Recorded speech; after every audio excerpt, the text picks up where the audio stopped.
msimulizi mwenzangu kwa lugha ishara ni Mirisha Witi. Mimi ni Sam Amani. Baada ya miezi kadhaa ya amani na utulivu, visa vya uhalifu vinavyohusisha mauaji ya watu na wizi wa mifugo sehemu tofauti za kaskazini mwa bonde la Ufa vimeonekana kurejea tena. Kati ya jana Ijumaa na leo Jumamosi asubuhi, watu watatu wakiwemo chifu na chifu mstaafu kutoka kaunti za Baringo na Samburu waliuliwa na wahalifu kupitia mtutu wa bunduki. Kufuatia visa hivi, kamanda wa polisi wa ukanda la bonde la Ufa Jasper Mbati amesema kwamba operesheni ya kuwasaka wahalifu hao inaendelea. Ken Gashuhi anaarifu zaidi. La Ufa Jasper Mbati walifika kaunti ya Baringo Jumamosi asubuhi kufuatia mauaji ya chifu wa lokesheni ya Loruk Tieti Mashariki katika harakati za kuwatafuta mifugo walioibwa. We saw another herd being driven across, and this prompted them to respond.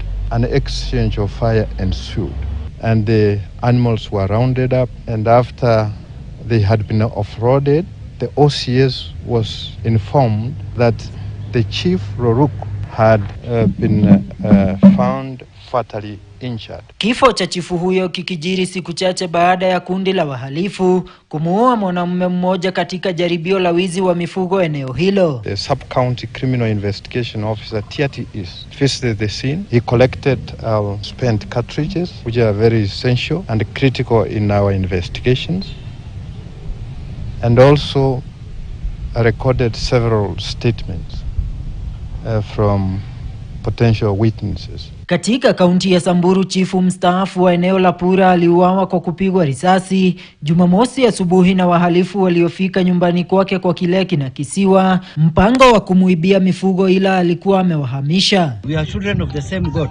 Na tunaomba serikali ichukue hatua, kwa maana tunaona kama tunafanywa displacement. Hauwezi kuwa tunauliwa kila siku. Hapa mochari hii imekuwa makazi yetu. Ndani ya mochari hii siku ya leo kuna watu watatu ndani hapa. Kati ya wiki moja. Kwa hospitali hapa tuna watu 4. Kufuatia ongezeko la visa hivi licha ya operesheni maliza uhalifu kuwepo kwa muda, kamanda Jasper Mbati amesema kuwa maafisa zaidi wametumwa kushika doria na kuwasaka wahalifu hao. We have adjusted our resources, the resources that are deployed in this region for that purpose, with